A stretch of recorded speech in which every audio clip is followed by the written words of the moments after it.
It's the end of another year, and if there's one thing we here at Forbes know for certain, it's that the rich just keep getting richer. When we ran the numbers for our annual World's Billionaires list in April, a total of 3,028 billionaires held a record-breaking $16.1 trillion of the world's global wealth in total. We're going to revisit 5 of our most memorable moments with the world's richest. If you'd like to watch the full videos, we'll link them in the description below. Our first highlight is the woman who unseated Taylor Swift as the youngest self-made woman billionaire in April, Lucy Guo. The Pass's founder and CEO joined this year's Forbes 30 Under 30 Summit to share some of her own life lessons. What's your reaction, I guess, to being the world's youngest self-made billionaire? My life's pretty much the same. I'm still waking up at 5:30 a.m., going to Barry's, going to work. Like, we work in the office every single day of the week, so I just go to work, then go home. Yeah, and Yeah. you're very famously very frugal, trying to get a deal on Uber Eats or something like that. Is there a point where you can relax on that, or do you think that that's a mindset that everybody should always have? I would say relax on it, but I'm Asian, so it's almost just like a game, right? Like, I get excited getting deals and free things. I really like free things. All right, and so I guess in closing, what's the biggest takeaway from your short but very high journey, I guess, to success that everybody else can take away? If there's one thing that you think people could take away from your story, what is it? Yeah, I think it's optimized for learning and always be willing to help people out because everyone that you help out unselfishly, I do think karma is a real thing. It comes back at you. And when you are successful, I think you should reinvest into the ecosystem. So nowadays, I'm literally just trying to find all my favorite products and people that I just believe in and reinvest in them. Because I remember what it was like, first starting out, and I had all these people just help me with no questions asked, and I don't think I would be here today without doing that. Oh, and then I would say just ask for things. I think people are too scared to ask. And you will get a yes most likely no matter what. People are going to there's going to be someone willing to give their time. There's going to be someone that's going to give you money. And I think that people are too scared of rejection, but you just have to think a no is okay, whatever. You get a no, right? What's the worst thing that happens? It hurts your ego a little bit, but the first yes you guess is going to change your life. Billionaires are known to spend their money in interesting ways, but Chicken Finger King Todd Graves takes it to another level. Actually, multi-levels. And they happen to be in his Louisiana backyard treehouse, which cost the Raising Cane's founder upwards of $400,000. Take a look.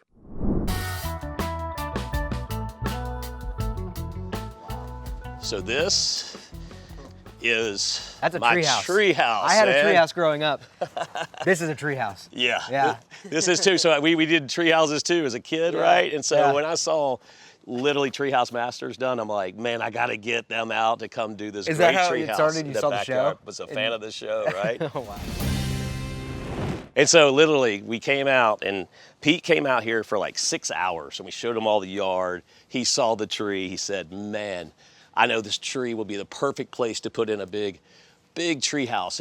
And so the producer's like, okay, great, but guys, this is the last show of the year. We only have 3 weeks to build it. We need to be really simple. And Pete was like, yeah.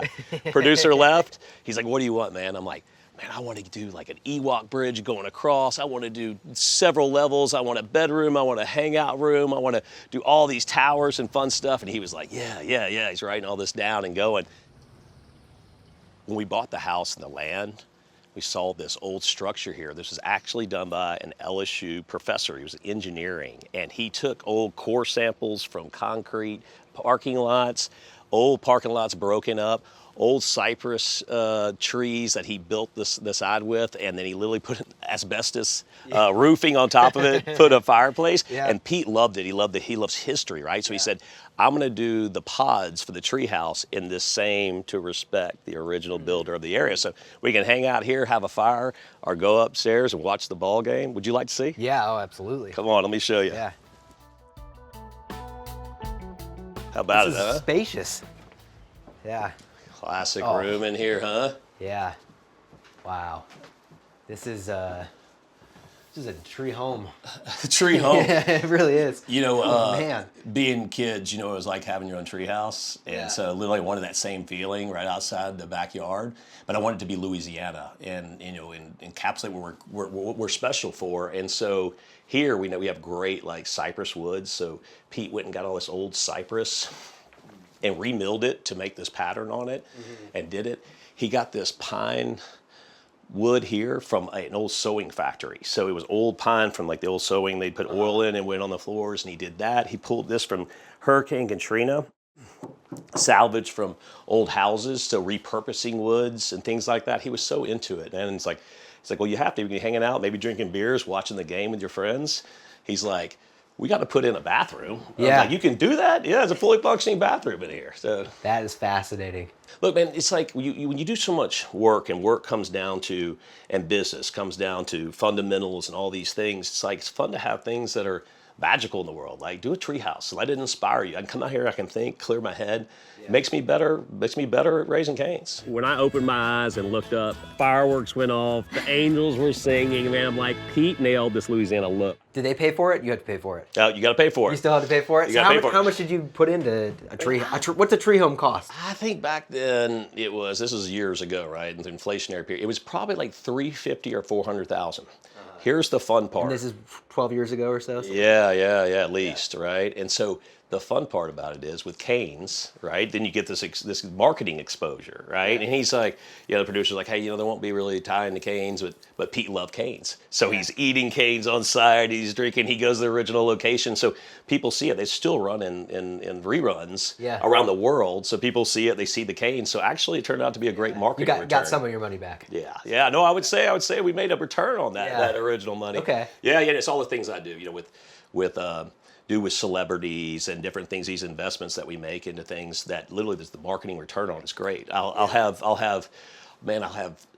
do Super Bowl suites. I'll do like 3 Super Bowl suites or F1 suites, and I'll invite these famous celebrities, friends of mine, to come out and enjoy. We have it all set up for them. I don't pay for people to come, but they come, and then just, hey, if you don't mind, do a social media post about this would be great. And my marketing return has been about 4 times on that investment. Multi-million-dollar investment for these events, but the marketing return's 4x. Wow. And so have you had any celebrities in the treehouse? Absolutely. Who have you had? From Shaq, and Shaq did his own treehouse with Pete, to Joe Burrow, to Post, all these guys. When they come in town, we got to come hang out at the treehouse. Snoop Dogg in here. Maybe we smoked a little bit in here. I don't know, before his show, Yeah. It's fun. You can go to houses. You can go to someone's houses. You want to see their home, but like there ain't a lot of tree houses like this you can go hang out in. Yeah.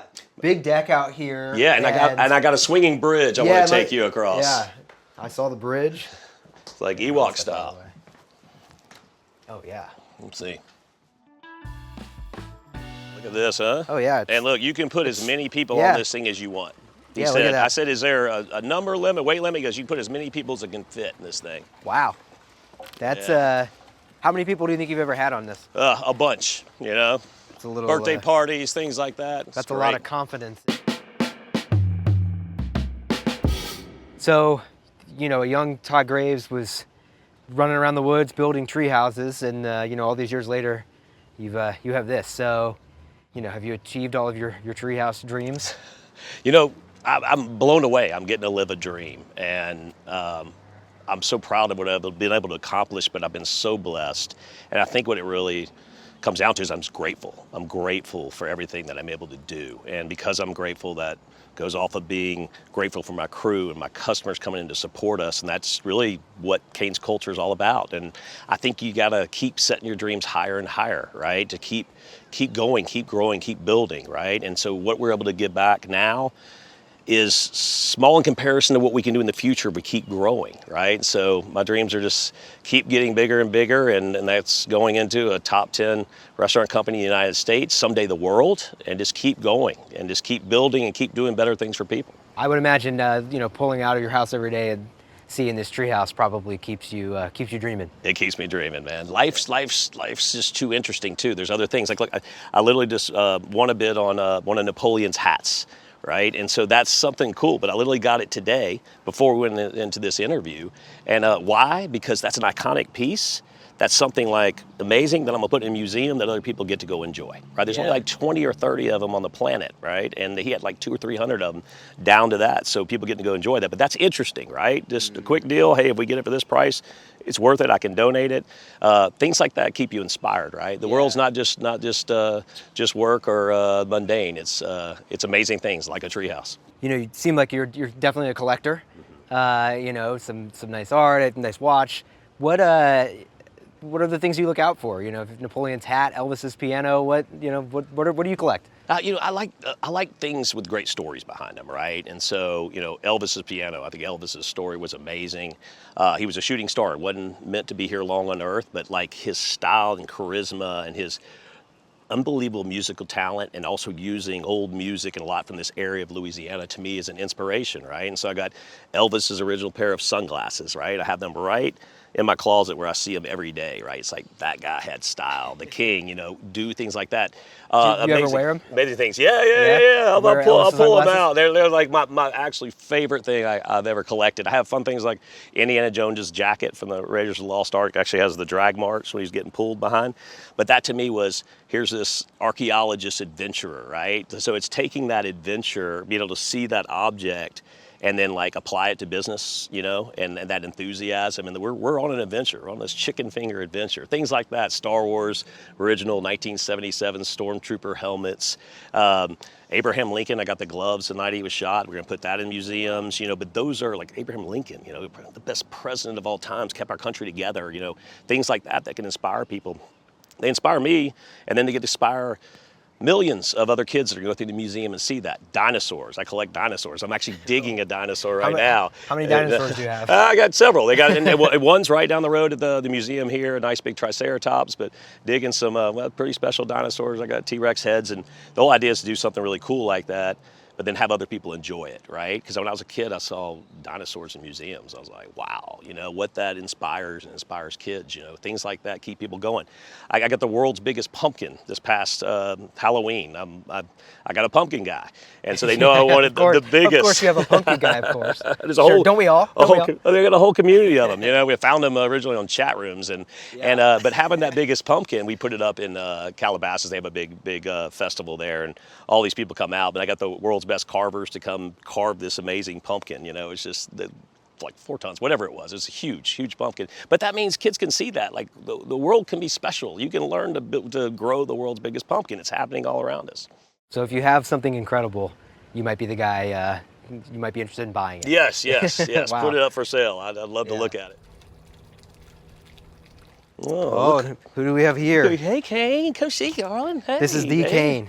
That's the Kane. Hello. Hey, sweetie. Hi. This is Kane 3.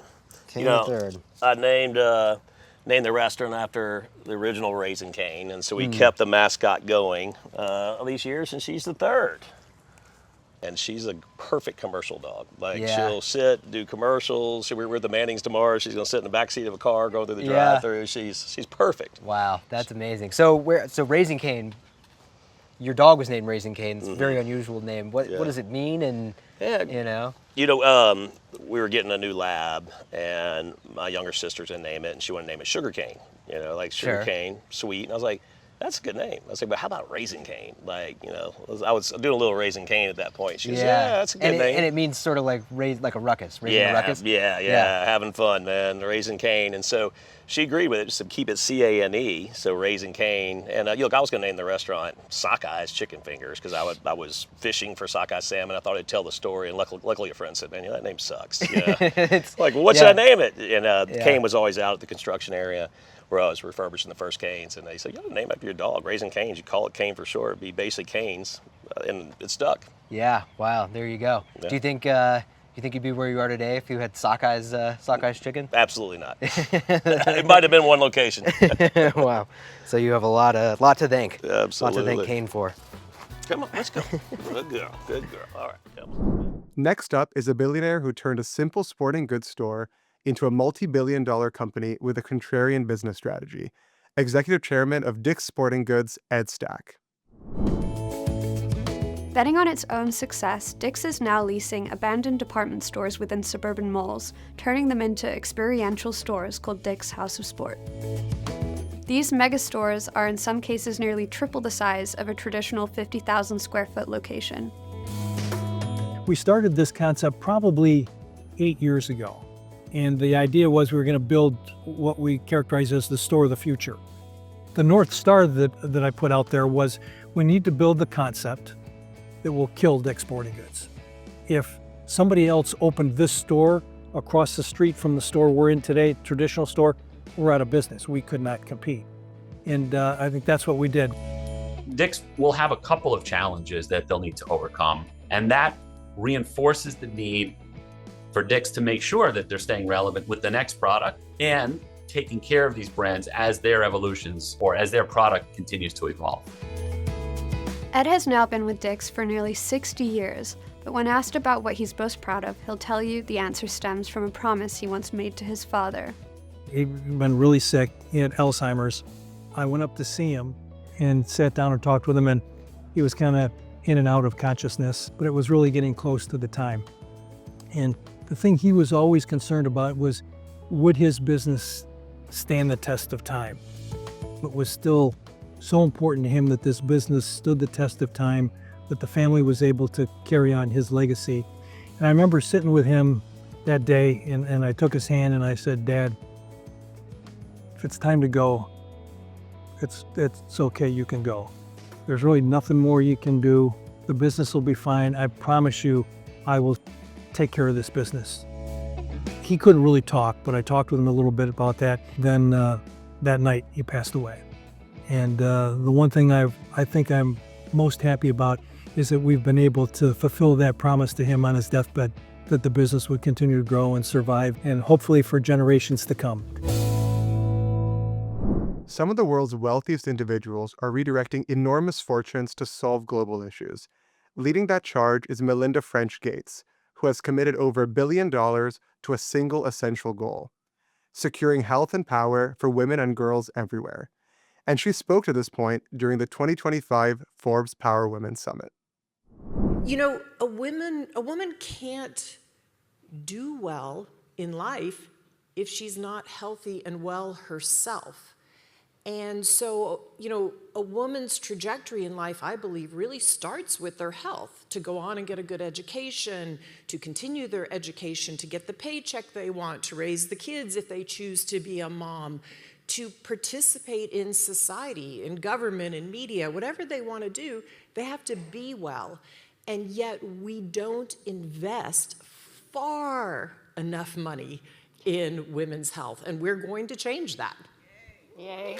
And when you look at the statistics, they're staggering in terms of the types of illnesses or areas in which women's health has just been neglected and as I said, overlooked. And Regina, you know so well that women bear a disproportionate burden of these many types of conditions. And if there's anyone who knows what it takes to drive change at scale and at speed, it is you, having done so across so many different arenas at DARPA, first woman to lead DARPA, at Silicon Valley, and that type of thinking is so critical right now.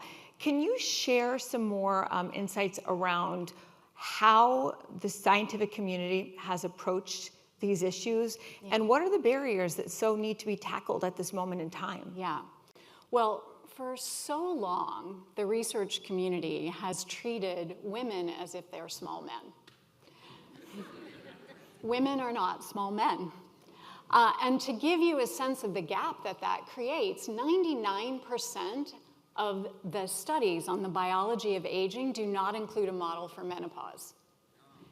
Now, how can that be? We're 50% of the population.